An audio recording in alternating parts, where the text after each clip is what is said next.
Wednesday for poignant socio-political discussions shaping our Liberian homeland. Around here, we put the motherland over any celebrity, politician, or superstar. Stay tuned.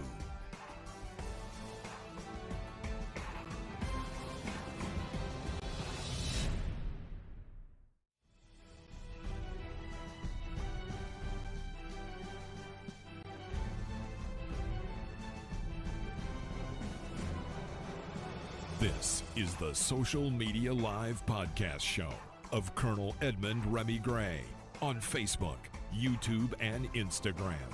Join the Colonel every Sunday and Wednesday for poignant socio-political discussions shaping our Liberian homeland.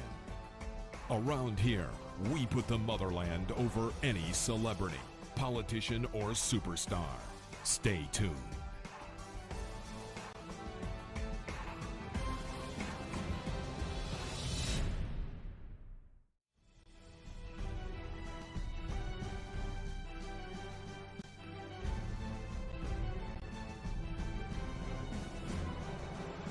This is the Social Media Live podcast show of Colonel Edmund Remie Gray on Facebook, YouTube, and Instagram.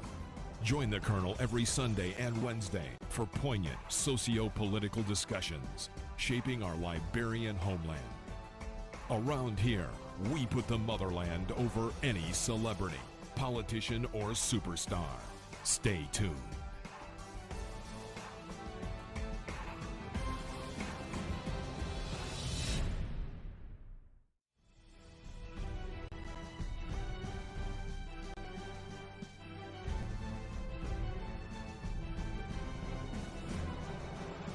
This is the Social Media Live podcast show of Colonel Edmund Remie Gray on Facebook, YouTube, and Instagram.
Well, I think I get a better reception now, and hopefully I'm being heard.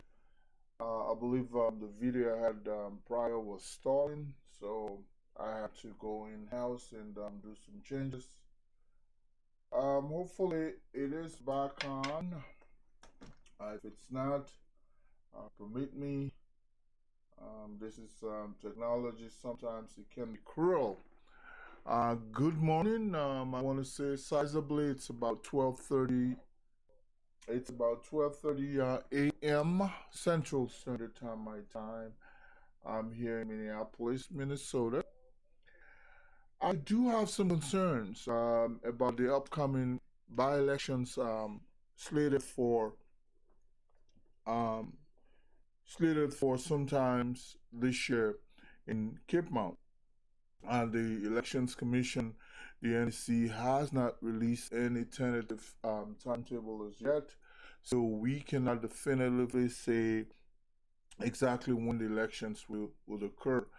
Of course, timetable for the upcoming District 15 elections in Montserrado has been released, and I understand that the election day, the rerun election, will be held on Wednesday, um, August 28th. But then again, let us revert to this, kerfuffle that has been shuffling within our political realm, and it seems as though um, we have a coalition in Liberia. We have that. There are several coalitions. Actually, there are three. New Deal has formed a coalition with a brand new up and coming political organization, and they call that merger, um, a coalition as well. Then there's the Congress for Democratic Coalition, CDC. And then there's this CPP, Collaborating Political Party or Coalition. You know, one of the things I was just saying before I interrupted my broadcast earlier was the fact that people have grown in this culture where they go to listen to certain political talk show hosts without even doing their own due diligence. They walk away with some of the rhetorics they hear from there, and those individuals hold some of these messages as though they come forth from certain messiahs. Um, Biblical days, those were some of the ways in which people got their news. Today, it's different. We cannot be more grateful to the abundance of technology, such that even if you don't have the ability to go back and do your due diligence, please don't just grab something you heard from somewhere and start running. If I said anything here, make sure you double check that. Okay? Now, somebody was saying the vanquished political seat in Grand Cape Mount County, left behind by the late Edward Dagosa, may his soul rest in peace. Because Dagosa came from Unity Party, some are making a weak argument. It is a weak argument. It is unfounded. It is logical, so to speak. And I defy anybody that will come forth and give me the rationale behind why, when a political seat becomes vacant in our landscape, that political seat must be filled up by the party that previously held it. There is a legislation that Honorable Akarius Gray, along with others, have sponsored. They're saying that by-elections are expensive. And because by-elections are expensive, so therefore they're asking government, they're sponsoring this legislation that the natural term of any vanquished position must be filled by the political party that previously held it. We frown against that. But then when it comes to this by-election that is slated for sometimes in the future in Cape Mount, people are making the argument that the Unity Party held that position, therefore it is only natural that they fulfill the seat. Bogus. The Unity Party, I continue to say, will be the problem child in this CPP coalition.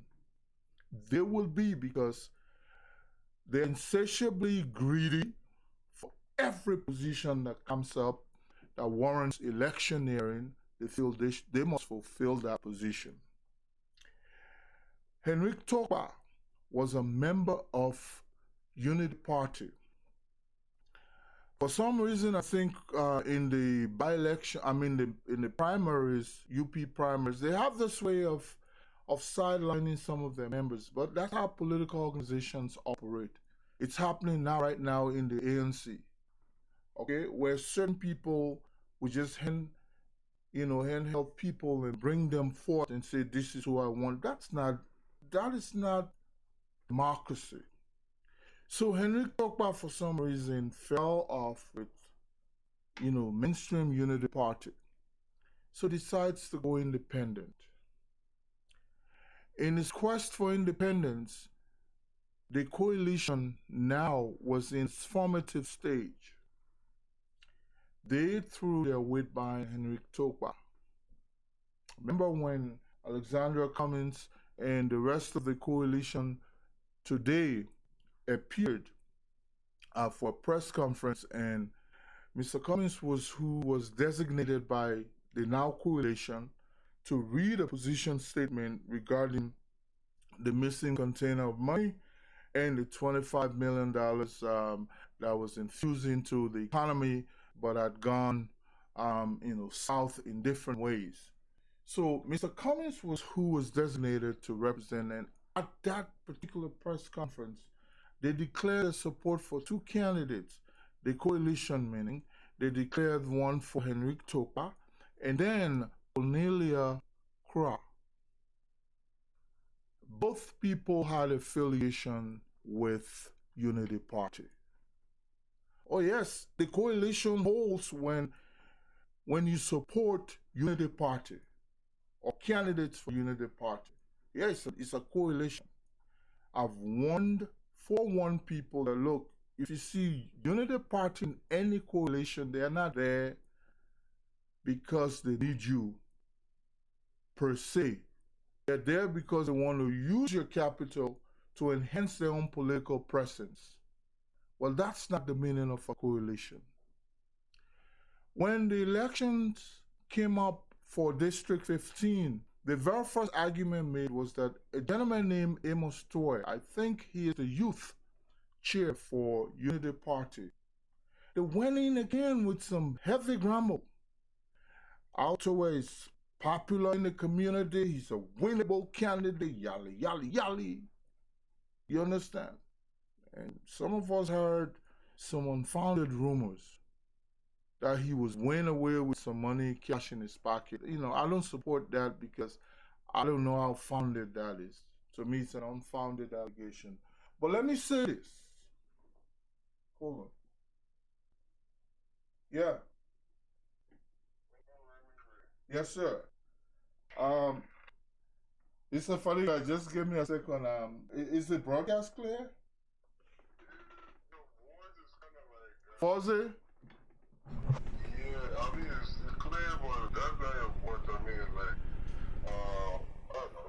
You sound, I mean, we hear you, but you sound a little bit different. All right. So, yeah, well, I'll have to tweak things.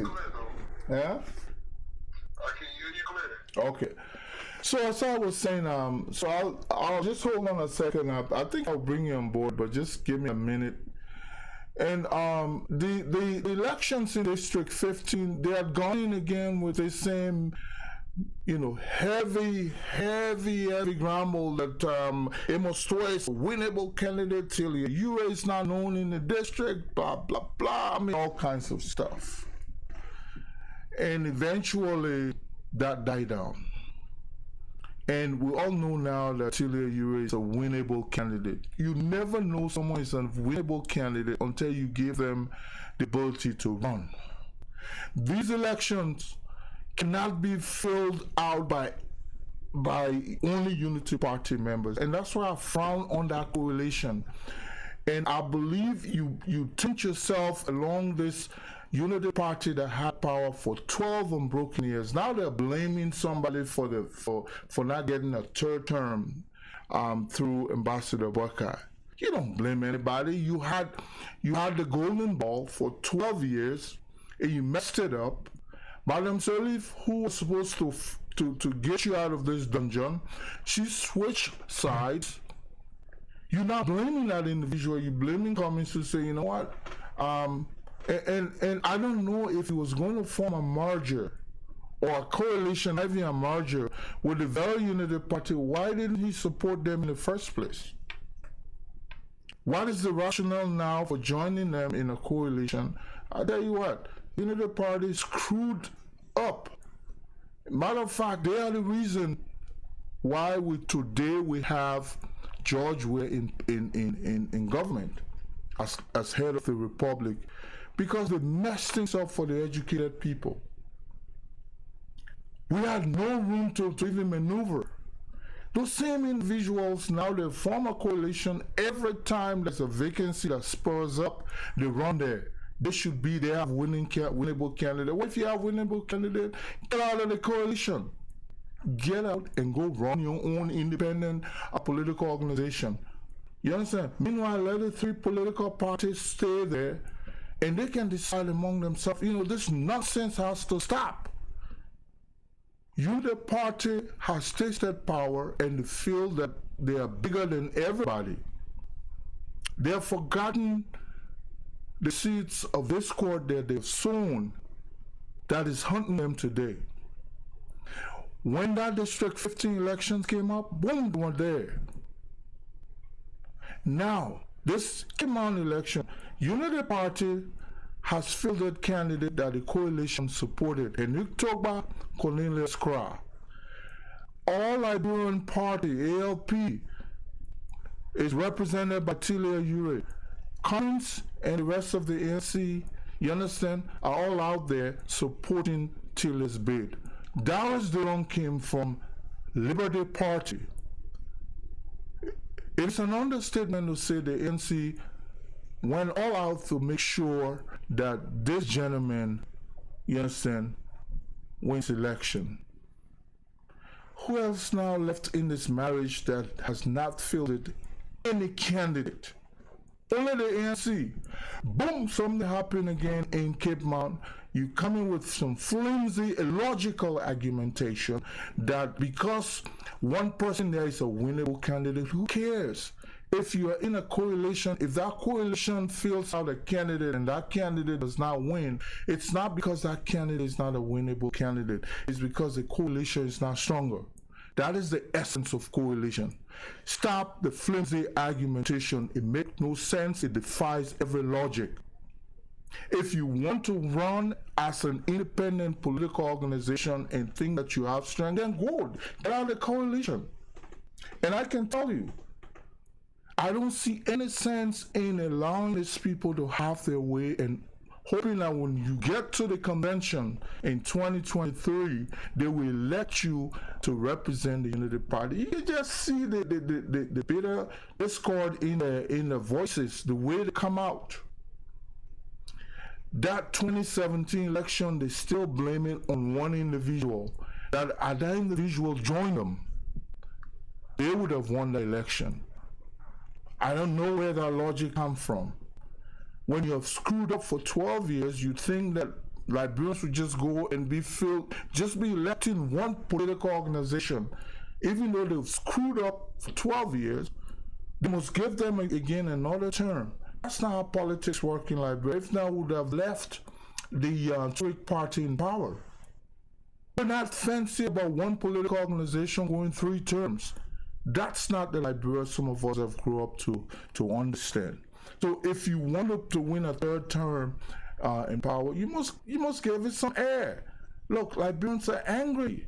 When you stage the Unity Party by itself, the response Liberians come up with, you understand, about Unity Party's ill and bad governance, their ill rule and bad governance.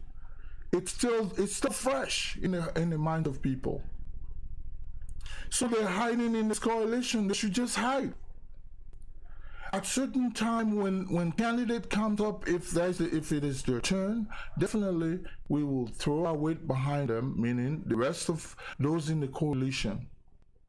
But this coalition was not formed to be fielding candidate for UP and support their political ambition. If they think they are grown, they're big, move by yourself. You understand? Politics is not run this way. And so the candidate that now they're saying the man has ran 3 times. Look at the other illogical, irresponsible fallacy they're coming up with. The man we all know how election went in Cape Mount, how people were busting and people were cheated in our election. The same low trick they wanted to pull in District 15. Thank God Taylor was smart enough. She put her foot down and said it would not happen. Other than that, would have had an Abu Kamar as the candidate that won the election. This is how people have been winning elections. So that's why this guy is insisting that I'm a winnable candidate. Besides, I'm part of a coalition. Boom! They have come up now and fielded another lady for Unity Party. This coalition is not about fielding candidates only from Unity Party. And I will continue to say this. Then they say the ANC did not ask them for permission. That's like, it's like, you the boss here, I should ask you to do anything. If you have gone there 2 times, LP has gone, LP has gone, whose turn is it? Why should I ask you? It should be natural.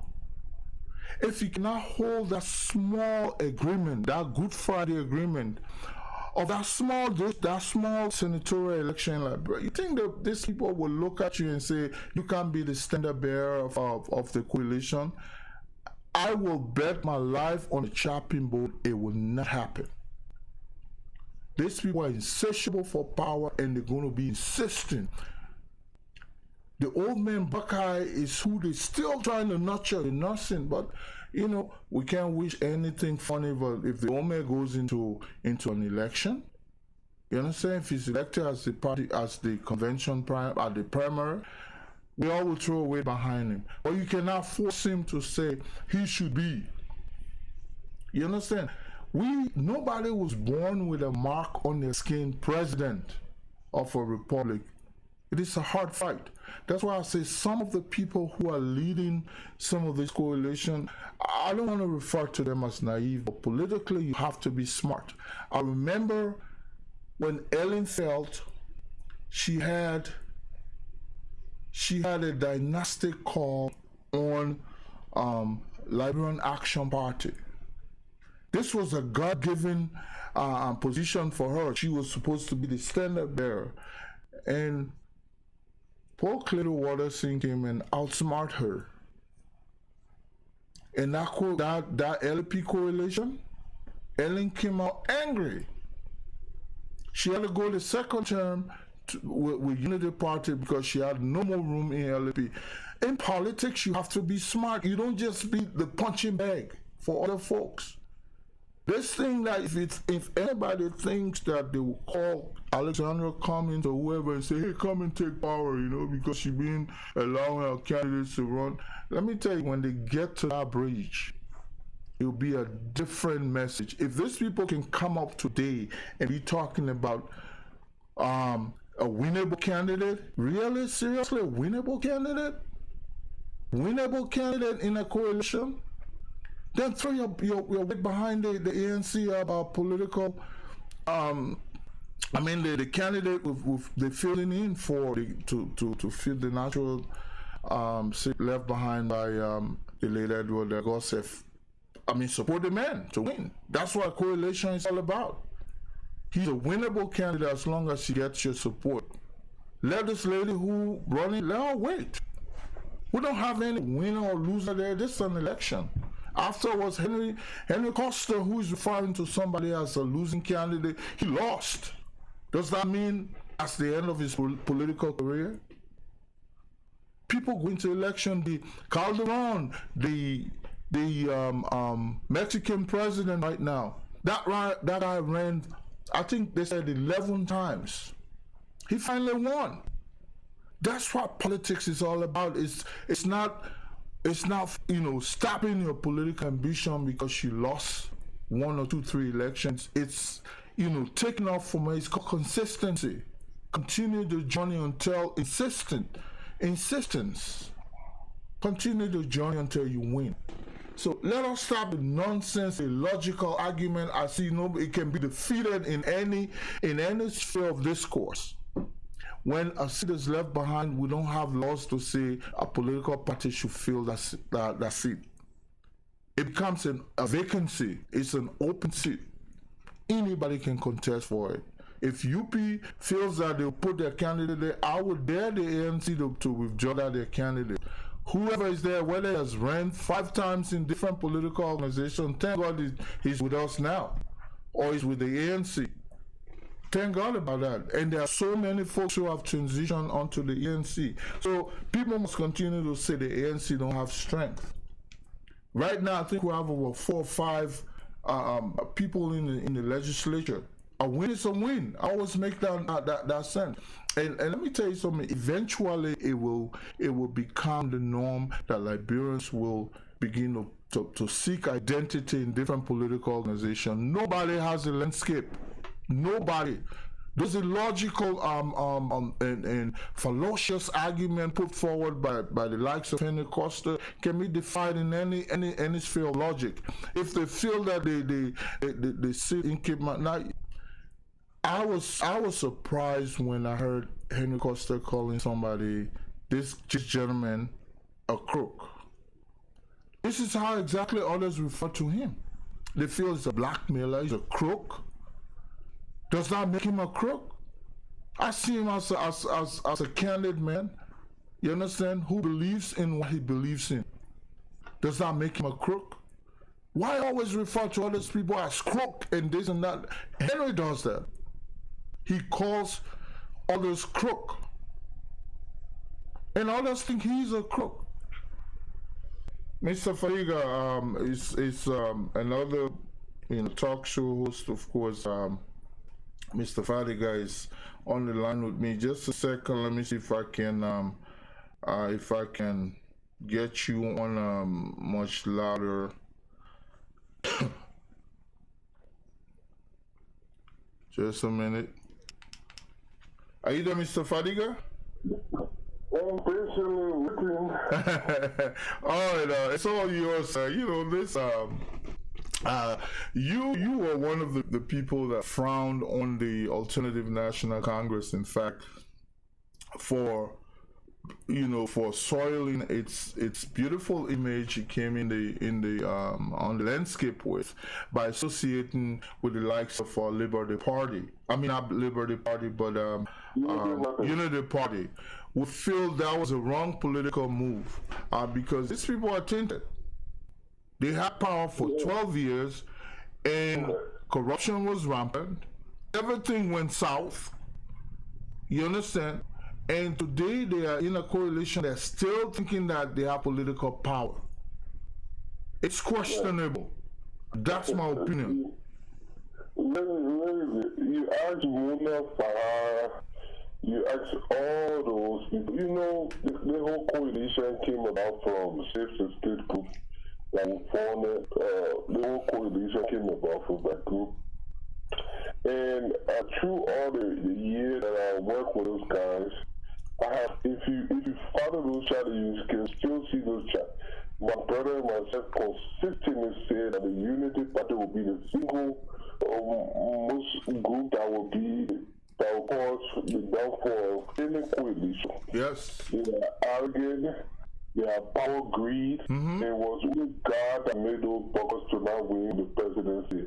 It would have been fire and fury in Liberia. You think Georgia government is having problem? The CDC, the Unity Party had won. You know, Israel Akisaya told me something, and I respect him for it, you know. We in election, Israel said, my man, we supported those people before. You see, when they win power, they even take power, they're acting that they already in power, they already playing. You see, we get many power, it will be help for all of us. How Israel, all the guys, so I underestimated it. And I supported Joseph Boyka, and even up to now, I still regret why I supported Joseph Boyka, because Boyka is spineless. Because I don't stand for nothing, no one anything on the bus. And I can say because I know that I know why. Anybody that know Boyka that I've seen operate in the last 1 year will know that. But besides that, the Unity Party, they are in denial. These are a group of people that are still stuck in the past and they still believe that they have a base. Can you imagine a former Unity, a former ruling party cannot even put 10,000 people in the street?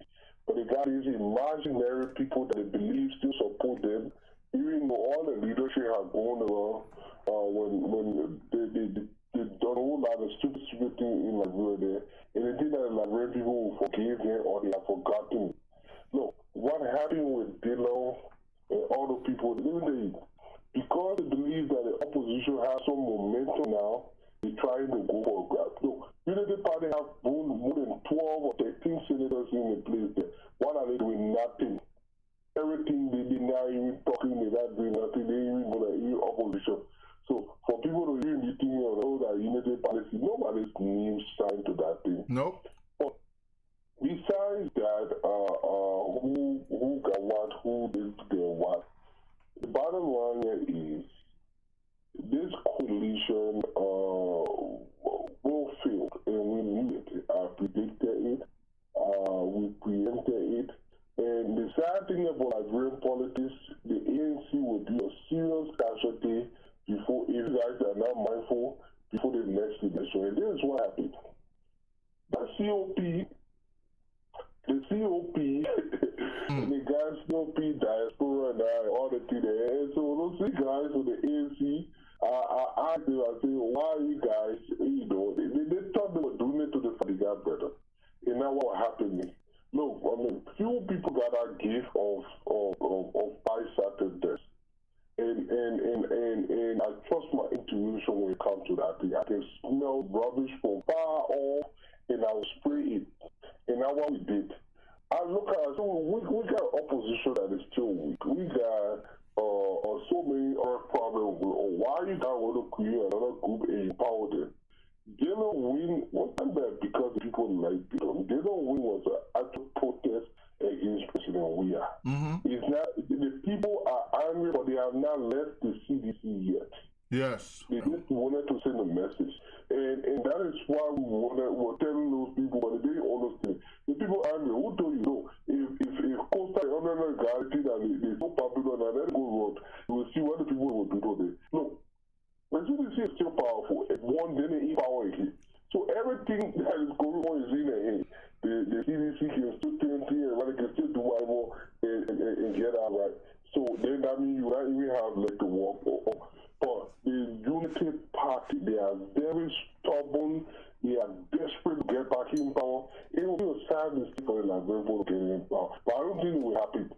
So the collaboration or this semblance of collaboration is just on the surface.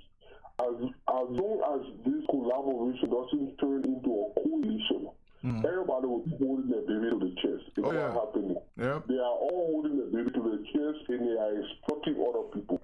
Coming as when the most exploited, like a prostitute, they have abused guys so much of them. I feel sorry for it. And honestly, you guys are just emotional. I see a lot of women in the ANC, a lot of strong people that will do good, but you guys are misusing your energy.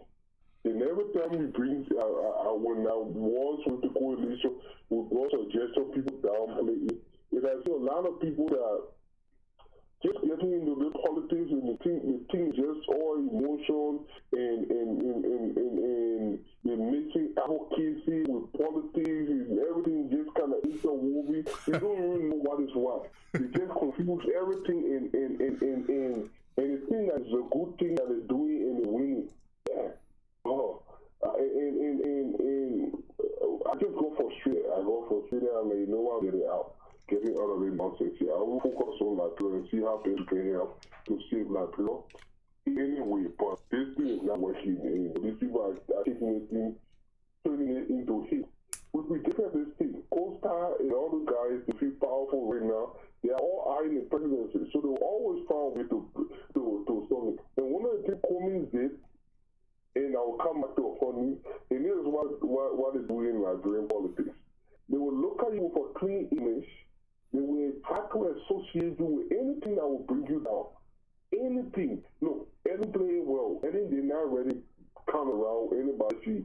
She left out of the country. She did nothing when she ready. She just happened. As long as you start mingling with people, you don't even have to commit the crime. They will find you guilty by association. By association. They do everything in Liberia to bring you down. And as long as communists keep getting their advantage before the election, this quickly clean color battle cook executive image will be destroyed, and then those people will come. They're desperate. They are ruthless for power. And now coming really know understand the terrain that he playing. He understand like play. They're almost 2 years and 3 years. I don't think the coming really understand Liberian politics yet. You either in it or you off. Well, I notice he keeps caving in to these people because yes. But here's the deal. One of the fundamental reasons why he keeps caving in is because he feels when they get to that final end, the finish line, they'll say, okay, you can't be the head of this coalition. No, you understand? and you know, for there is an outsider that yes. Encouraging on the club. And they will use him for what they can get for him and dumbing later on. And let me tell you, they will destroy him pretty bad. They will look. Right now, the main, I'm not blowing it for Robbie like, bro. Or he listens to me, he listens to someone to do this. We are lying with all kinds of people. And the thing is, you won't be bad, you won't be good. Yeah. You can be good. Come in to decide whether you want to be bad or good, or fighter or just a diplomat. And in Liberia quality, you have to be more aggressive. And I feel sorry for the ANC that most of you guys will be frustrated before the guys. Well, Mr. Fadiga, you know, some of us too, we have our own political ambition. Some of us are not going to be, you know, fanfaring behind people when, you know, look, I'm a grown man. I'm educated equally. I can be president. You understand? So we all have our own political ambition. I'm not the guy who carries the basket over my head while the queen, you know, is in a carriage and then I'm walking behind that carriage. Some of us are going to start branching off because you know what? First thing, we have to see Liberia as a place where anybody can be what they intend to be in life. Nobody was born with a silver spoon or with the mark of a president on their back that you must just give them support. Some of us have tried our best. Look, we run a political office here. You know, we run a political office here that we are paying for every month. 5 cents is not coming from anybody's pocket. We are one of the only political organizations in Liberia with somewhere to call an office. You understand? You think people showing us gratitude for that? And I'll tell you, between you and myself, 7 people will win. You remember when now look at you. Remember when the LP started getting momentum? Some guys came. They said they were the Kiri's boy, friends of friends of Europe. They were the Kiri's boy people. We had a direct number. Yeah. Everybody had to buy. You know it's happening now in the ANC. And I can tell you, if politics, if today certain political organizations win an election, like the phases you will see are phases you've never seen in your life. The highest played. That's why there's no guarantee that you must be behind somebody, because at the end of the day, my dear, politics is interest. And you be dumped, and that's why most people earn their frustrations from. And I can tell you. People don't even have no interest. They just there following. No. Look, my man, I'm done with that thing. I feel like Remie to get together and help sell up on the problem. Got to know. Look, it took the COP, it took what transpired to really open my eyes, to really see the light, to understand the kind of people I was dealing with. A lot of you didn't see it, but we said it. I was very adamant about it. I'm one of those people, I don't care what the whole world gives me. If I feel still there for something, I will continue with my God feeling. Costa is very ambitious. The thing is, Costa thinks he's true, but Costa still got a lot of learning to do in this thing of politics. Costa, if he's not mindful, he will suck the spot. Yeah, he needs to calm down. He still got a lot to learn in this thing of politics. He's a smart young man, he has a promising future, but he could destroy that future before it even began. And that's where he's heading. So, for people that, and look, there's so many things happening. There's so many things I know happening. behind the scene. I heard you mention about the Amos 12 thing. Mm-hmm. I heard you mention about other things. Look, there's so many things happening. There's so many things happening. And coalition, when we mentioned that they didn't want to listen. And I'm like, what kind of people are these? You claim that you're better, you talk about them, you talk about CDC, but you worse. When I look at you and look at how intolerant you are, I look at how your speed is so thin that you cannot even accept other opinion, and you build. Now I created a name called Diaspora Zogos. Because the Zogos, they are very, I mean, the Zogos, they know what way I'm like, yeah, I call it that. When I tell you, I see some people, oh, you're a hero. No, the Father brothers are not heroes. I don't want to be heroes called soothsayer, called Malibu men. We make medicine, we are fortune teller. Called fortune teller. I'm no hero. It's just that we have to be sincere in whatever we do. This thing that we are doing is advocate, be selfless. Put your country first. Liberians need to learn to put their country first above any other thing. Look at it as if to say it was your child. How you worried about that one person for the rest of their life, even if they get old, you always worry about them. You need to do that. That is what Liberians need. Liberians need to love the country as we love our children, and religion or anything else. That is how it should be. That's the only way we can move that country forward.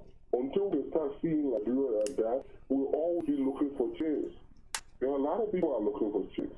They're looking for an opportunity to do exactly what the CBC is doing. They want to be in that position. Someone in that position is squandering. Now they want to get it back.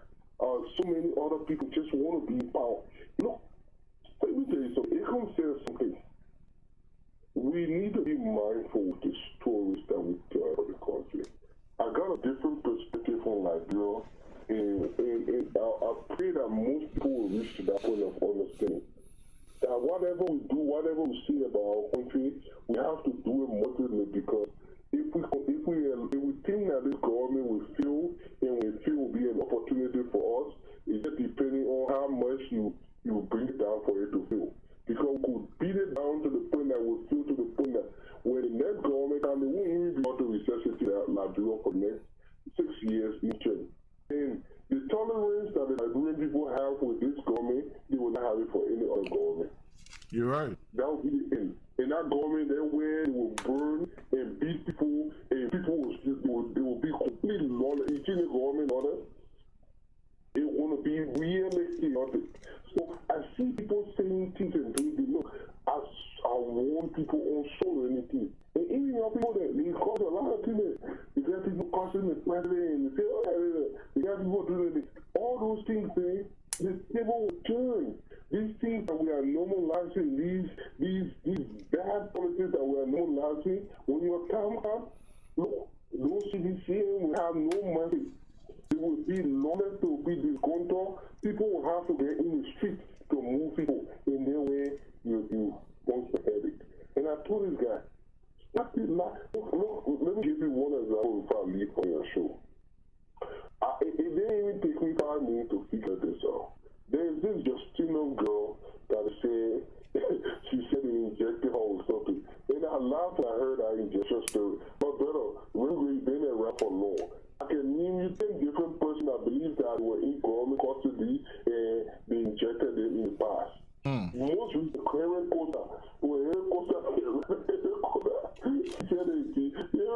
said alive and kicking, even though Ellen Johnson Jenny injected him with all kind of Badala Patrick. The Badala Patrick who you can make an African movie with Badala Patrick who. I will tell you the video. If I play that video, you will laugh like crazy. Badala Patrick said they injected him and he had to have a green star. So, every Costa would not do that, but the Badala Patrick now, that used to just get up and bring all kinds of things against the Senate administration. When the president, he said he injected him, I'm not going to be on that thing scale. That's how it is. Fadala Patrick said they injected him and he needed to go abroad and the government will be a passport and he was sick. He was in the hospital. My man, I got a video. I got a video and the audio. Buchigi Alato. Badala Party in the interview that, you know what, the soil and the chicken was something or knew something and they won't kill me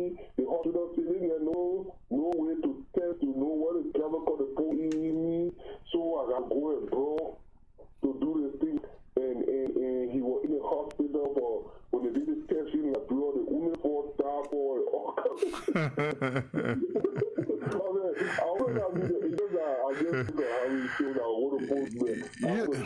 all the reasons I want to put it all there. When I decided how my show is, I just wanted to. That's the oldest hip propaganda in the book. They took me, injected me, with something. No, but that wasn't saying already about all the time. Any check you, I don't know what kind of that sign or that pause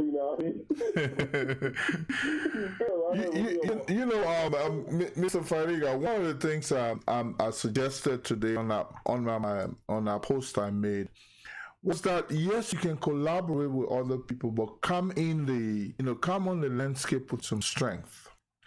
This idea that because you're collaborating with others, you should give up everything because your eyes, are fixated on just one interest. In politics, it's when you have one interest, it's like someone who listens to a music or rhythm.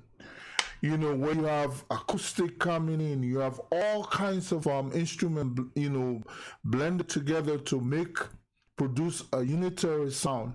But in your ears, you only listen to one instrument, and you just dance to that one instrument. That's how this sounds. In politics, there are no guarantees. You understand? That when you help somebody today, tomorrow they'll be there for you. One can only hope. There could be a guarantee. The thing here is the coalition is a marriage of convenience. But it has to be spelled out in an agreement. Look, don't let it be spelled out in an agreement. Firstly, I have not seen. I'm affiliated with these organizations. I have not seen any binding agreement. Besides a binding agreement, if you want to just pull no fairness in anything, the CDC feels the Unity Party feel Josephine Francis. She lost. I even forgot about Josephine Francis. I even forgotten about her. They filled it. They filled it. Cooper Cra. Cornelia Cra. Yeah. The people don't want. Henry Topa. You understand? That's why he decided to go independent. Go independent, and by the stroke of luck, he won. He don't for himself without university.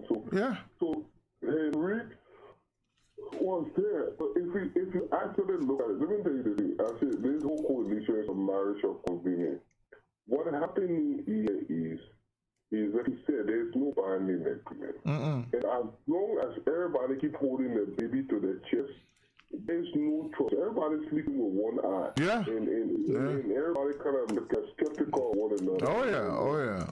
Everybody it's just that some of us are speaking up now because I wouldn't want anybody to associate me with being an idiot. You understand? I think I'm too servilely smart to sit down there and be part of an organization where people are playing stupidity and people are just riding over their heads and then they're coming out acting like, I got out of that team a long time. Yeah, I mean, it was so popular. People, my brother, don't be surprised if some of us decide to start coming out and being independent. Because the thing about it,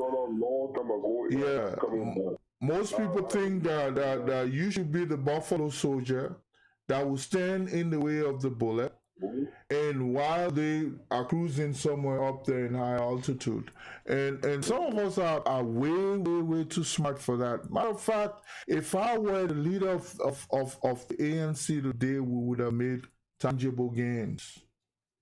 Politics is not about money only. Politics is about being very, very savvy. And I smell some arrogance from outside. You understand? When you are cockily arrogant, definitely you cannot win people over.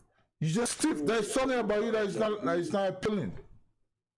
Nothing is strange. Nothing is strange to me. All the things I look at, it's going to get worse. I already know the end game. I already know how it ends. Well, at the end of the day, we're talking about Derek Taylor running for president. Have Liberian people crazy or what? People call you directly, you can talk, far or radio. You know what it means to be a president of a country? You think money just coming in the country because you directly win something? No. Anyone able to attract a direct foreign investment because of prior connections she made in the international community. George may have that connection too. So people be talking about George Weah. If George Weah got family in Liberia that they don't visit, what do you people do? Like, you have to be older. George Weah won the presidency because he's not an ordinary Liberian. It's that we do respect our own people in our own. Look, any name French, any high profile people, George Weah, maybe somewhere along the line he would tap into some resources outside and do something. Oh, you don't have to have someone that nobody knows from nowhere, so no way put anything president there, everybody will start coming to you. No. Nobody coming back to Liberia. Wow. Alex coming back corporate executive experience. And other people go out and make name for themselves, create that personnel for themselves, and then come in and run off the Julius Matter Bio did. Look how the leaders have had him, but he just drive someone and say Eric Costa. So who know Eric Costa? You got him like, bro. Who knows that? They know. You got it, the man. They think that he's just going to solve all the problems. You need some connections. Well, you need some contact. You need to know how. Besides talking, what other techniques, what other aspects do they bring to the table? Well, first thing, those kinds of leadership come with humility, and a number of these people, I don't see humility in them. Extremely arrogant, berate or downgrade everybody and thinking that that's the only way they exalt themselves. But my brother, it was a pleasure as usual. We should begin to collaborate these days. Yeah. I'm not ready to talk now. My man, focusing on myself, focusing on my family, and watching you guys the drama. It will get worse. But I wish you guys success. I hope everything will work out for you guys.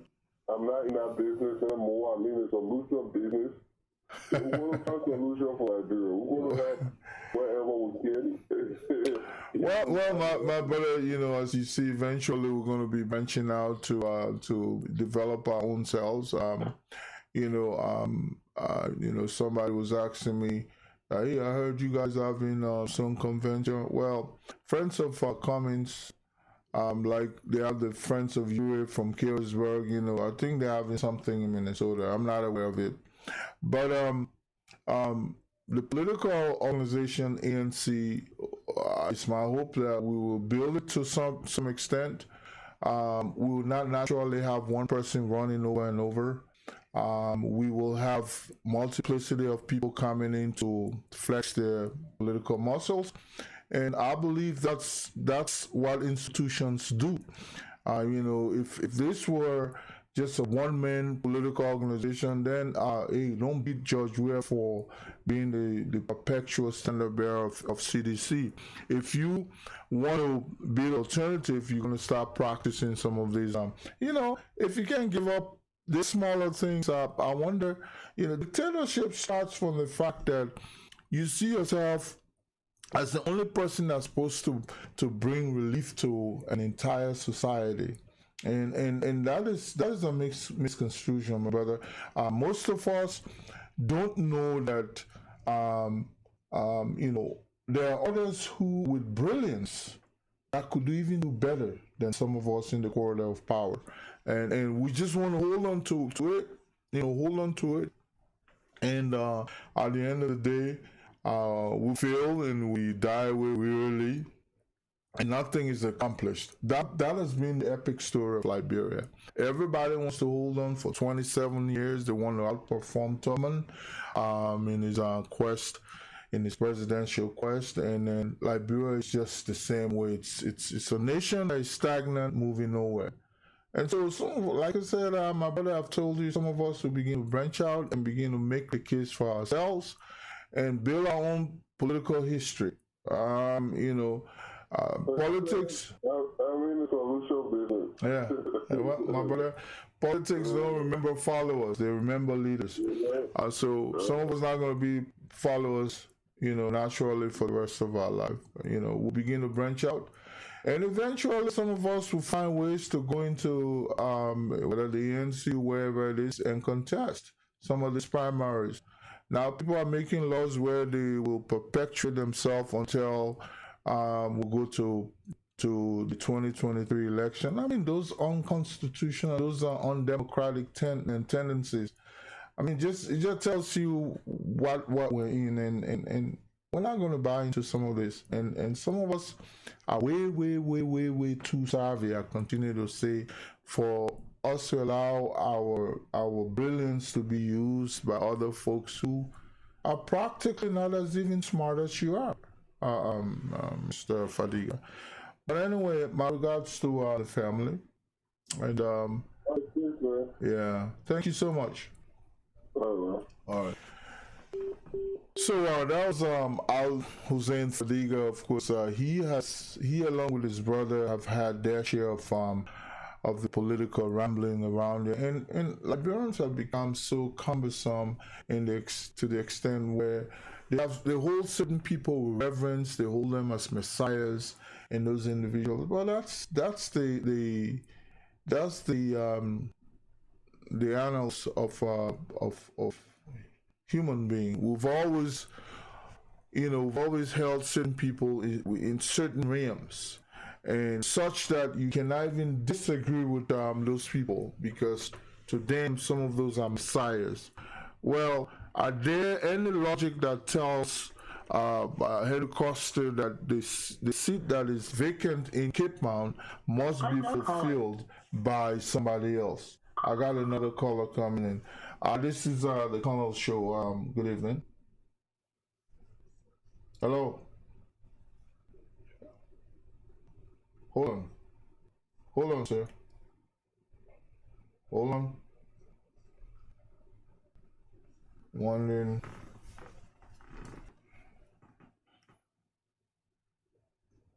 Yeah. All right. Hello. This is the Colonel Show. How's it going? Yeah, not bad. Is it Mr. Ray? Yes. This is. Who is this? This is Boo Young. How you doing? Oh, Mr. Young, how are you, my brother? It has been a while. The last time we actually spoke was on this medium. How's it going tonight, man? Yeah, not bad. I was just listening to you and Fadiga. Yes. Discussing some of the pertinent issues surrounding the political stuff in Liberia. You're right. What's your contribution tonight, my man? Yeah, man, the whole thing just looked like, I mean, with all the opposition, government, people, and all that, Liberia just kind of turning into a mess, man. I mean, you can't even trust anybody. Everybody is just greedy. I mean, we know we have made a lot of mistakes, and I think it's important that people are airing out the importance of good governance, and that's very important. I mean, the social media is doing a lot in showing all these things that are happening, which of course never happened in the history before. So we're very grateful to the social media. I mean, we know now what's happening in Liberia. But, with all of that, I think it's important for us to really, continue to hold we are his government official accountable, hold their feet to fire. But as much as it's very important too to have the opposition should also be consistent. And what I see here, it seems to be like the opposition might even be worse than we are. I mean, everybody's fighting. It's great. They're all fighting for positions. Everybody want to be leader. I mean, president. Who's going to serve? Yeah, I mean, look at the conglomeration of political parties. These guys need to work together. They can't even work together. Well, number one, that was where we would begin to blame the administrations before, especially the one led by Madam Sirleaf. You want to tell me Madam Sirleaf could not even revert the 6-year term to at least 4, and try to nurture legislation that will introduce a 2-party system or a 3-party at most system. But anything beyond 3 is a crowded arena. It's not healthy. It's not germane for democracy. If you go to a neighboring country, Sierra Leone, there are 2 major political organizations there in perpetuity. Those organizations have been there forever. I think one is called the APC, and the other is called, but one of them, I think SLPP or something. Those guys, you understand? We will claim that we're probably more savvy politically than they are. But those people have been able to muster the courage to just come up with 2 political organizations. And you cannot go anywhere beyond that. That is the epitome of democracy. That's the finest part of democracy, my brother. Here in the United States, they can have the Green Party, this, but those are all activism group. The 2 major political organizations in this country, you understand, are the Democratic Party and the Republican Party. We who have all the civilization, we at a given election will have about 25 political organizations. What's that? It means we have not made use of the intelligence that God gave us as individuals. It's like the jungle way of doing things. Everybody set up shop, territorial shops, everywhere. You understand? Everywhere. And one would begin to think that people in the House of Parliament should begin to start thinking about ways to raise up legislation that will address some of this political, because they're dividing our country. 25 political parties, 25 divisions. 2,000 churches in one street, 2,000 religious division. You understand? And it's getting worse and worse and worse. I think, Mr. Gray, I'm not cutting you off, but right here in the United States, we have, community organizations. And these community organizations divided themselves into subgroups. And these subgroups also have another subgroup. And they all got presidents. I mean, it's just with us here. So imagine in Liberia. It's very sickening, man. It is. And I think it's just insatiability that when we get there, we don't want to let go. Or if it's not us, then it's nobody. And some of these things, that's the beginning. That's the dawn of democratic struggles. If you go back in the history of this country, you see how many political parties were formed the same way. So we're back at the 18 or 1700s, Liberia in 2017. These are some of the social defects that begovern some of the democracies that we see are exceptional today. And we're still at 1700, and then we're claiming to be some of the most civilized nations. And so I can tell you, we have ways to go, but we can address our struggle, with our laws. At least we have organic laws, and some of these things must be drawn as legislation. You cannot have more than certain amount of political organization. If you have any ambition, go into a party, one of 2 or 3 political parties, and express that in London or in England, there were 3 political parties, including Labour, that are the most formidable political parties. So we're going to be struggling and dividing each other, and the Elections Commission continues to perpetuate that culture where people come, before you look, they form political party, they go and register, and they accept their registration. It's not going to... And I'm not cutting you off again. What happened in Grand Cape County? We have have a Senate senatorial race. Yep. This is a by-election. Okay, you have the conglomeration of the political party, they call themselves CPT. Okay, if you guys can come to a moratorium, what you guys can do is that, okay, if the other party want to feed a particular, specific person to be a candidate, let it be. And you go there and compete. If AMC want to bring somebody, let them bring them. Well, no. If the other party want to bring somebody on board, let them bring them on board. Mr. Yellow, then what is the essence? What is the essence of the coalition then? What is the essence of the coalition? But let me remind you. Understand each other. That's the problem. Unity Party has fielded 3 people in our coalition. You understand? 3 in our coalition, and all of those 3 people were supported by the other 3 political parties.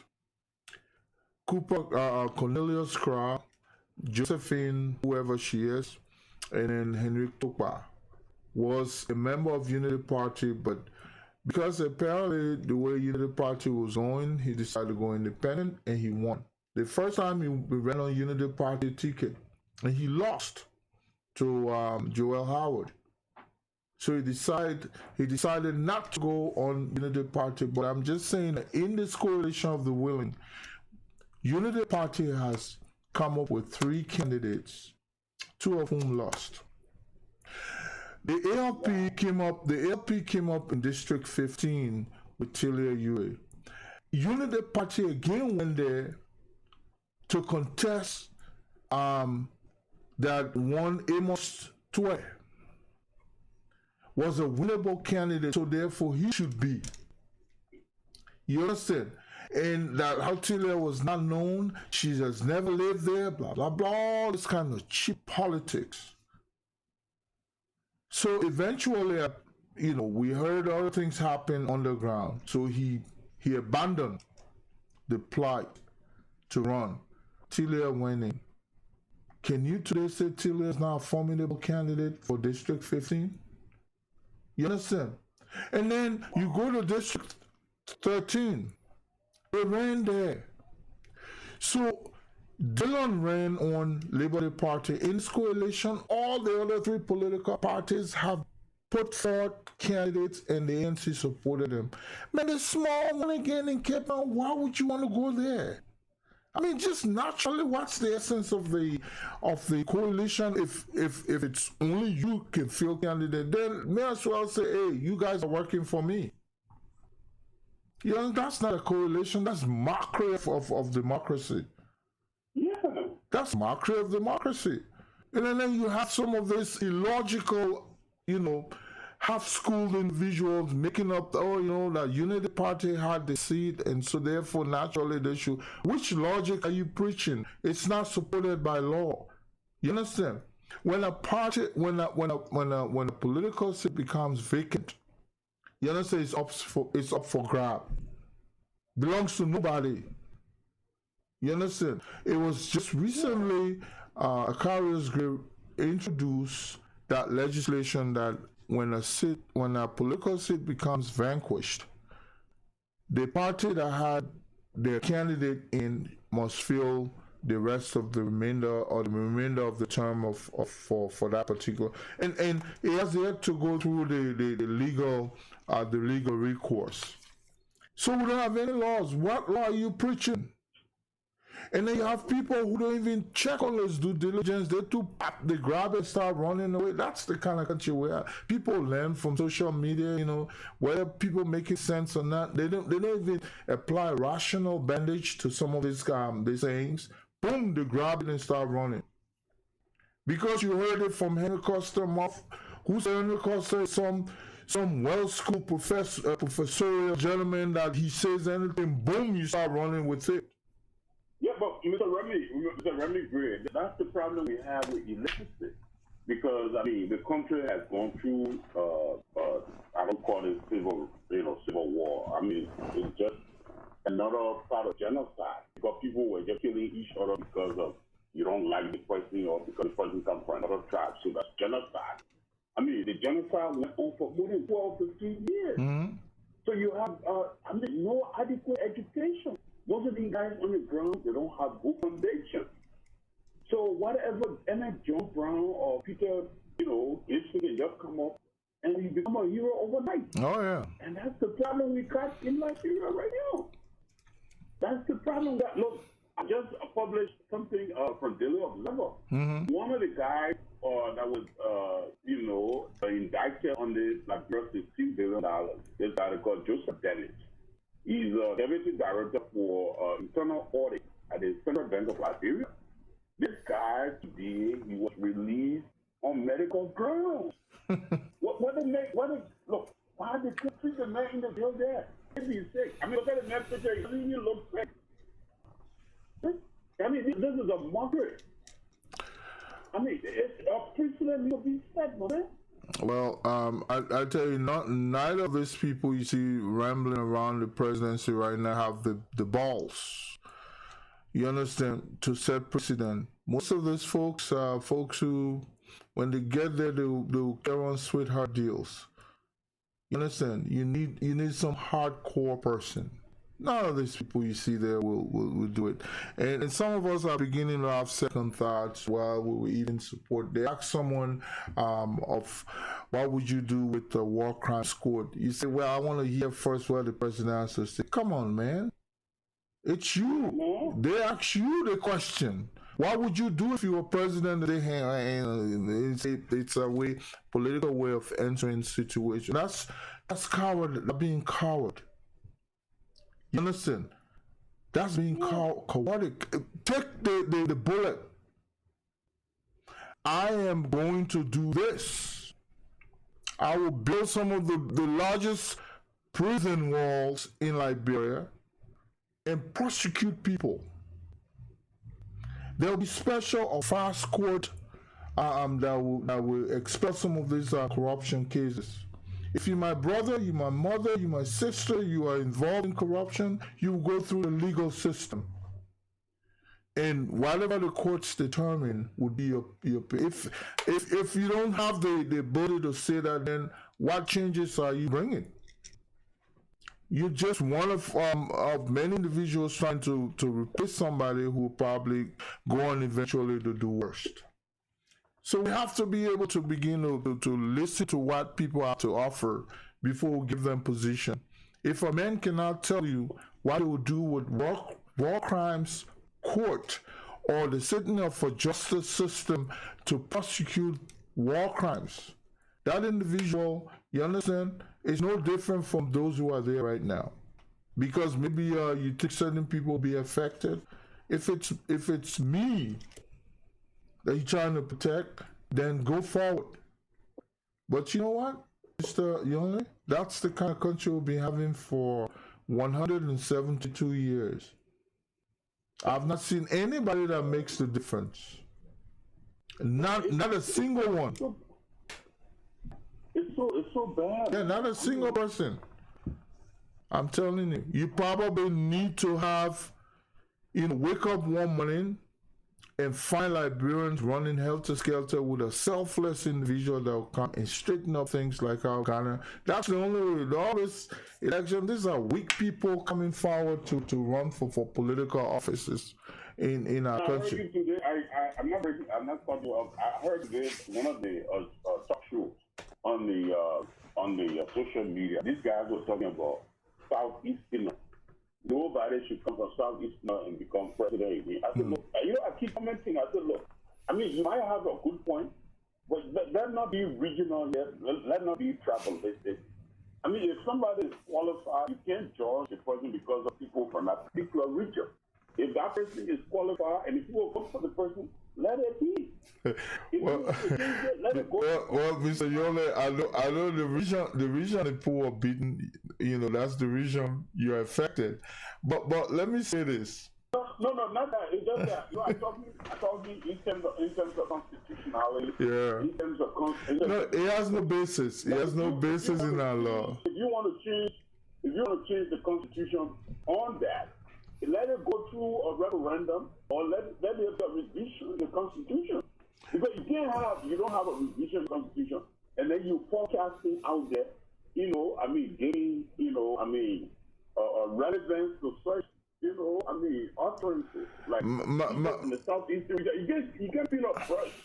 My brother, people from the southeast. My brother, that is. If the person is qualified, let the person be. If they go vote for the person, let it be. But if you want to change that, let it go through referendum or let it go through constitutional review. No, why would you even do that? Why would you sectionalize a constitution that the presidency should be held by only a certain region? What? That sounds very chaotic. So whose region is going to be the sacrificial lamb? Okay, and they keep giving example of William B. Stockman. Then they give example of my brother. That's what I'm talking about. That's what I'm talking about. Weak. Of the guy, Judith Bryant, all that. So look, this is what I'm talking, my brother. This is what I'm talking about. Weak. Maybe these are the wrong people who were independent. Those are wrong people who were given power, probably. They were not supposed to be there. But there are some good people. Like we can't say all Liberians are bad. There are some good Liberians like you, like me, who want the better for Liberia. But the people who are in the crown are not the better people. That's how it is. Mr. Yonli, the problem with Liberia is not about the region one comes from. It is a systemic problem where God will I hate to use religion to rescue, but maybe faith will bring us somebody who is selfless. All these people I'm seeing here are securing the landscape for their friends and family. I have yet to see someone that is so thirsty and yearning for power to actually create the difference. Look at your current president. The moment the man landed, he started building his own life right away. You understand? And there are many Liberians that behave similarly like like the current president. Many of us you see here. What is obtaining right now in Liberia is that we're lost for good governance. So we're making all these illogical generalizations. You understand? And they are supported by no research, no foundation, nothing there is tangible. People just saying it out of frustration. Why would you even suggest that the presidency of a nation should come from one region? Or here they say Central Liberia. What is Central Liberia? Who's not in Central Liberia now? The folks who found themselves there, they come from different regions. You understand? That's what makes it central. Everybody, comes there to do business. The people that I see in Monrovia right now were not the people that were there in the 70s. Of course, people say people are branched out, but I'm talking about in terms of ethnic, regional imbalance or balances. You understand? Like how you go to Grange there, definitely you find lots of one group of people there, which would be, or you go but you come to Monrovia, which is Montserrado, everybody's a melting pot. So even you defy some of this illogical statements because they have no basis. And my brother, that is what a lost society does. People make all kinds of wacky suggestions because in their own mind, they lack the solution. What Liberia requires is someone who is candidly selfless. You understand? Honesty is one of the cornerstones. That most of the people you say out there, they're only pretending. You put them there, you will see. They will do worst. If a man is not able to respect the term of reference in a simple correlation, you think that person will become president or listen to anybody? This is a simple correlation. You say, okay, you've gone. Let the first person go. You say, no. You think such a people will go into power and then become selfless? It will be all about themselves. And this is the crisis we find ourselves in, my brother. Liberia needs someone You understand? I don't know who that person is. I don't know who that person is, but you will begin to tell the difference when by the way people address themselves to question. Man, 250,000 people, for God's sake, were victimized and even more. And they ask you, what would you do to address the injustice or injustices that were meted by those people? You say, ask the president. What kind of answer is that? You understand? Yeah. Or they ask the president say, well, we'll let bygone be bygone, we're all one. There's no bygone injustice. And you know, I just, you know, while you and myself talking on the other side, battling some lady, you know, I just printed out stuff about the guys that are in jail right now, you know, who printed, you know, dollar bills, $60 billion. These guys are in prison now. But, you know, she said that, you know, I'm advocating that this guy is supposed to receive medical attention in prison, except it warrants him to go to the hospital to be hospitalized.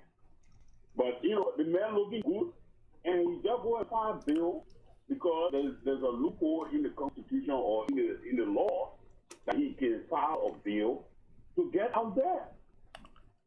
But you guys, there's an evidence that shows that you guys printed money without legislative approval. My brother, Okay, the only thing I'll say, you understand, humanitarian conditions have no basis in the carriage of justice. You understand? If a man has committed, I'm telling you, my brother, if you victimize an entire 4.55 million people, you understand, by impoverishing them, who are you to get sick and you should be giving clemency for that? What basis of our law are they preaching? The only thing we should improve is prison conditions. Yeah. So that when such a thing comes up in prison, people get the needed medical attention. All Liberians should be able to cater to their medical well-being wherever they find themselves. If you wrong the system and you're thrown in jail, my brother, they should treat you there. All of this moves are, you know, they're done in the sense that certain people were meant for the prison, for jail, others are not. You understand? There's wicked guys who sat there and printed money and then deviate among themselves, live lusciously, then they go in there and, you know, you sick? Do you know how many people are sick in prison? They are not even giving attention. That's what I'm talking about. That's the system we have. That's the kind of system we're running. You know? That's the kind of system. These individuals, in fact, should have been thrown in places where they'll put them there forever. Life imprisonment, when you do those kinds of, you know, the kind of crimes people committed. If you listen to the gentleman who ran the Ponzi scheme that impoverished so many Americans of their life savings. Bernard something, the guy's in jail almost for life. Who play with justice. You know, let me tell you something. If somebody has done... They're supposed to say no bail. They're supposed to say no bail. You see? What kind of bill? What bill? What kind of bill? Those people impoverished 5 million of our own fellow citizens. Then you talking about bill? They sick, go there, and they should have doctors, you know, on call that will go there and treat them. You understand? Let it serve their time. That's justice. We should stop. We should stop, my brother. You know, and unless we send those kinds of dire messages, people are always still hoping that they will pardon them when they fake illness. You went to work, you free Charles Sirleaf because you were complaining to be sick. The next day was shown dancing. Yeah. That's the kind of country we're not serious. We're not serious. That's why I say we need a president with heart. We need a Jerry Rawlings type of man that will put you in jail and throw the key away so that you have no hope. So when someone sees that, that's deterrence. But I think we joke too much. We joke. Those people sick. Joseph Dennis is who? Compared to the 5 million, Liberians that were impoverished. Yes, if they are not found guilty, hey, give them their clemency, let them go. It means the law, they have not wronged the law. But if those individuals are found guilty, and if illness is the reason why you should put them out on medical parole, oh hell. Send the doctors in there, send for some of the best medical practitioners, send them in there, let them go and just work on those people. Nobody should be talking about releasing those people on medical condition. What? Yeah, serious capital offense, man. Just look at the country right now. The country is suffering right now. No money in the country. People can't even get paid. Yeah. Well, you have a president who lended. People on medical ground. My brother, you have a president who lended. The first thing he did is start building his own wealth. You understand? Yeah. And you got legislators sitting down there. They can't talk. Well, all of those things should be investigated. That's why I say I hope that we end up with the right presidency so that some of these things can be prosecuted. Even Ellen and them belong behind bars.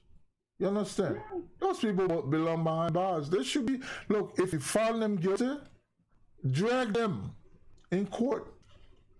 And if they're found guilty, lock them up. And I hope we'll have the right presidency in Liberia, because if not, some of us will continue to talk until we'll go to our graves.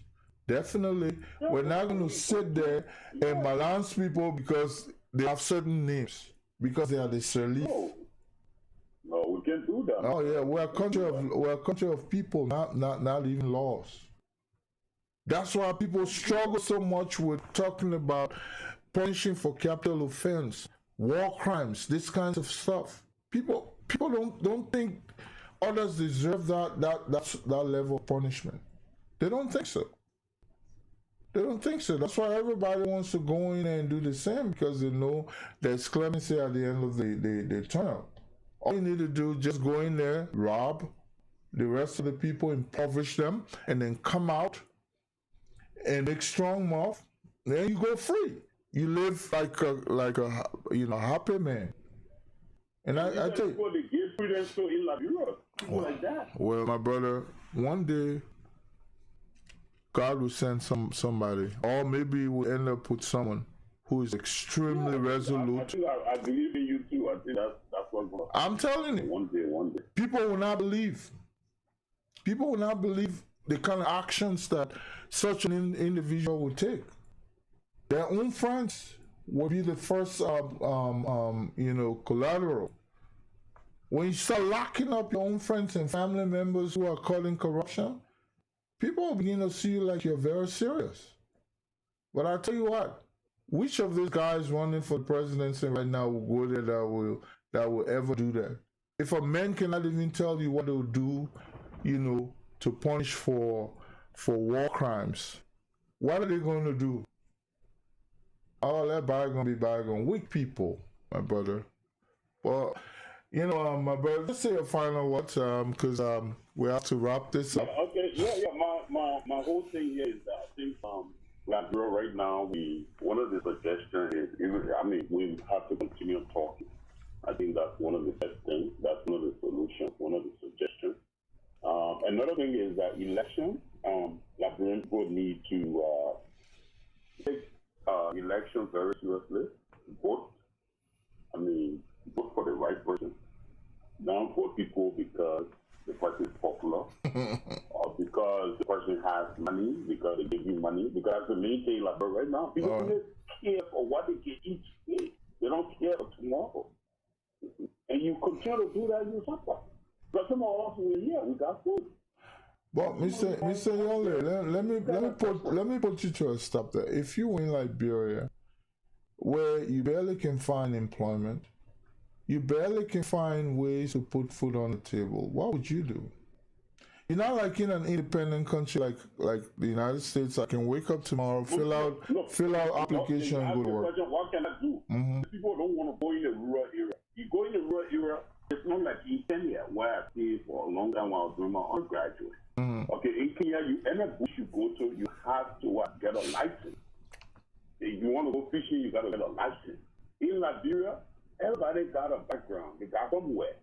Okay, you can go to Lofa, you can go to Sino, you can go to Granjida, you can go to Keba. There are bushes all over. You can go there and still there's somewhere. You can't even sit down in Monrovia, where would you get it?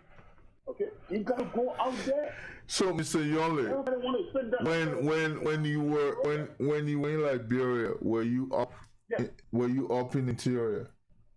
Oh yeah, I go to the interior sometimes. You go or you live there? Which one? Oh, I go there. I live there. Yeah. I think. I mean, you can't go and sit down in Monrovia. You can't get a job. What do you expect? You gotta find something. Well, Mr. Yole, I think. You see, you don't look for a job. You just find a job. In some countries, you got to show evidence that you're looking for a job. It's not like that in Africa. That's why we have a rainforest. Our soil is rich. Some people are just lazy. They put a lot of excuses. Well, it's not a matter of laziness. I think you can go fishing. You don't need license to go fishing in Cape Mount. You can go and fishing and get paid. Okay? Nobody will ask you for license. You can grow crops. I mean, you can grow things like cassava and all those kind of things. You can grow fast. Well, I think we continue to play with decentralization. Well, that's one way of looking at it, but I think decentralization plays an important role. We need to return to the soil. And these are some of the things that Turbo was doing at the time because Turbo was a bad guy. But Turbo is one of the guys that made a good lady. Turbo came up with a lot of, slogans. Back to the soil. If you don't work, you won't eat. You remember that? Yeah. If you don't work, you won't eat. People just sit down and they expect government to do everything. You can't do that.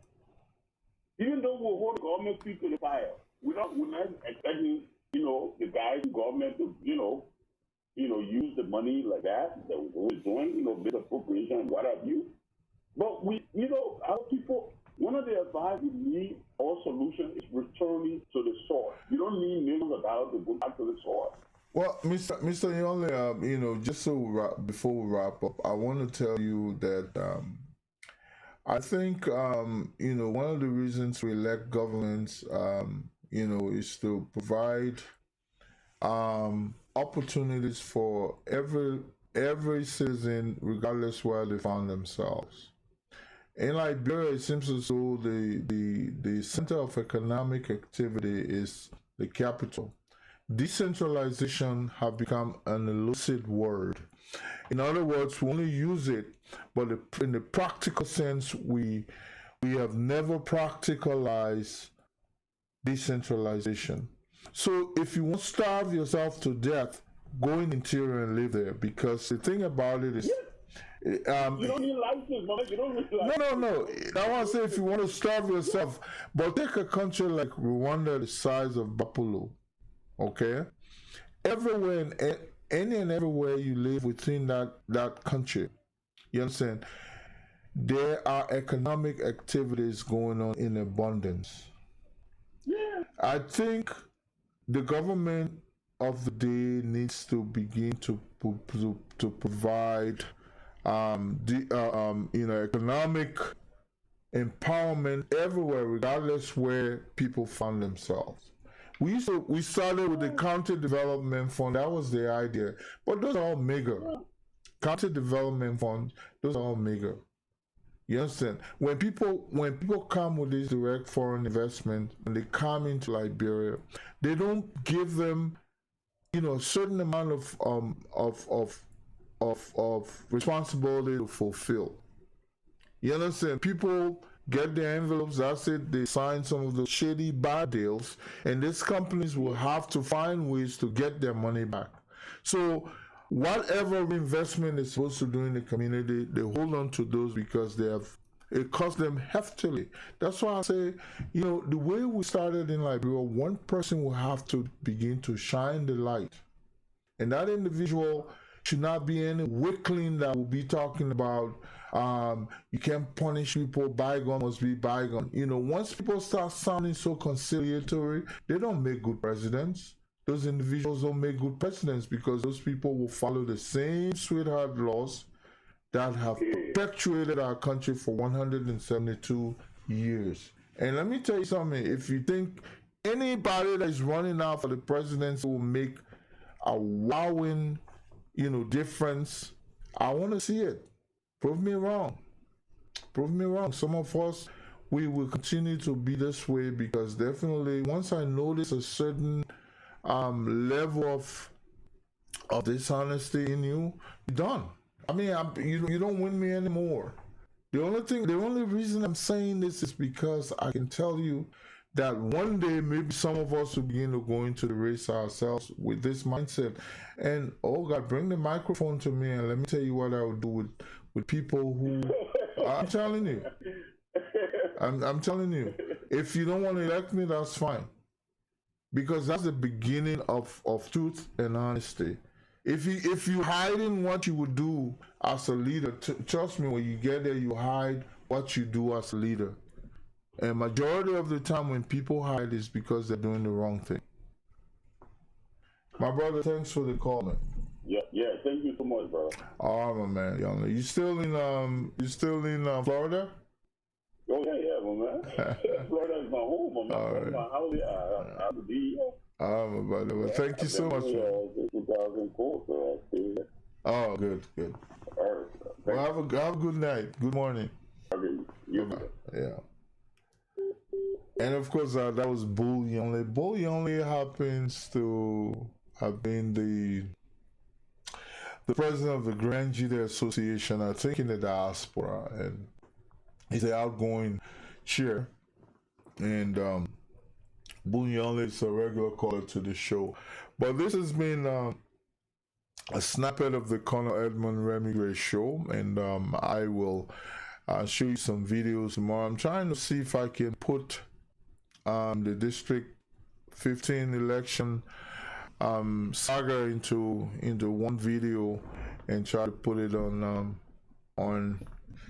YouTube. This transmission, of course, is also live on YouTube and on Switch, as well as Mixer. So these are all social platform, Instagram. So these are all multi-pronged broadcasts that are disseminated on different platforms. But hey, we don't claim to have the biggest platform, but we have some of the various ways of reaching people around the globe. So eventually, if we pay attention, we'll build our audience. It's all about consistency. And again, my message to the ANC candidate that is in this race for the Cape Mountain election: do not allow UP to back you off out of anything, because UP will come forward to claim every seat every time there's a vacancy somewhere. So this will not be an exception. I hear people saying if the ANC person can back off, they'll give ANC. If you want to support the ANC, why lay condition? If you want to support any political organization, why lay condition? Just come in unconditionally and work. You understand? Trust me. Now it's Cape Mountain. If tomorrow something opens up somewhere again, it will be the same argument. I don't respect people who don't abide by decency of rule. You understand? That's why most homes are broken. You understand? Some people think it's all about them. For instance, a marriage supposed to be about 50-50 or 40-60 or whatever it is. You can have all and take all. Have your cake and eat it. That is the mentality that has brought us here for 172 years. If you cannot let that small, between 9 and 2020, I think that vacancy, the vacancy will exist within that political seat. Why would you want to go and dampen up your chances in a future coalition because of one? I'm telling you, anytime a vacancy exists, you people say I'm the biggest political party, therefore I should have it. I should have it. Trust me. This will go. Tomorrow again, they'll come with the same argument. It's an unending venture. Until you get to the presidency, they'll say, well, you know, this person has more clout, so therefore he should be. Simply because that person is a UP. I'm telling you, you know, some of us continue to be radical in our thinking because most of us were not born stupid. Some individuals will continue to be the prey that others will feast on. And definitely it will be a perpetuation. You understand? When they get somewhere, they will just laugh and say, the other guy's stupid. You understand? They're not going to say it to me. Have a good night.